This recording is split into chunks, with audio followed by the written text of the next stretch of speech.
Bird flu మూలంగా మా పిల్లలకి చికెన్ ఎగ్స్ పెట్టడం మానేసాము. వాళ్ళు గొడవ చేస్తున్నారు, పెట్టచ్చా లేదా? ఎస్ ఎస్ ఇది చాలా కామన్ ప్రాబ్లము. ఎందుకంటే ఎప్పుడైతే బర్డ్ ఫ్లూ మహారాష్ట్ర, తెలంగాణ, ఆంధ్రప్రదేశ్లో ఎప్పుడైతే కేసెస్ రిపోర్ట్ అవుతున్నాయో ఒక రకమైన భయాందోళనలతో పేరెంట్స్ ఉండి పిల్లలకి చికెన్ అండ్ ఎగ్స్ పెట్టడం మానేశారు. వాళ్ళు కూడా తినడం మానేశారు, ఫ్యామిలీస్ తినడం కూడా మానేశారు. World Health Organization, even Indian food industry వాళ్ళు కూడాను ప్రెస్ రిలీజ్లో, ఈవెన్ ఫ్యాక్ట్ చెక్లో కూడా చెక్ చేస్తే బర్డ్ ఫ్లూ రొటీన్గానే హ్యూమన్ ట్రాన్స్మిషన్ తక్కువ ఉంటుంది. ఎస్పెషల్లీ పార్షియలీ కుక్డ్ ఫుడ్ కానీ, రా ఫుడ్ అంటే రా ఎగ్స్ నుంచి కానీ లేకపోతే రా చికెన్ నుంచి మనం స్ప్రెడ్ అవ్వడానికి అవకాశం ఉంటుంది. కాబట్టి హ్యాండ్ వాషింగ్ అనేది మస్ట్ షుడ్గా వాళ్ళు చేసుకోవాలి.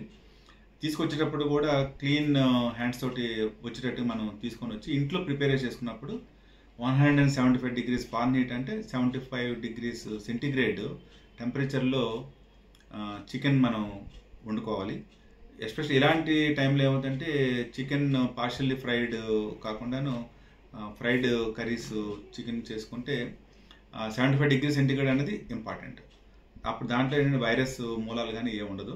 ఆ విధంగా చేసుకోవచ్చు. అలా ఎగ్ని కూడా మనం ఏదైనా ముట్టుకోవాలనుకున్నప్పుడు మాత్రం అది కేర్ఫుల్గా ముట్టుకొని మనం రా చికెన్ నుంచి రా ఎగ్స్ నుంచి స్ప్రెడ్ అవుతుంది. కాబట్టి ఈ కేర్ తీసుకుంటే తినే వాళ్ళకి చికెన్ ద్వారా హోటల్లో తినడానికి వాటికి అబ్జెక్షన్ ఏమీ లేదు.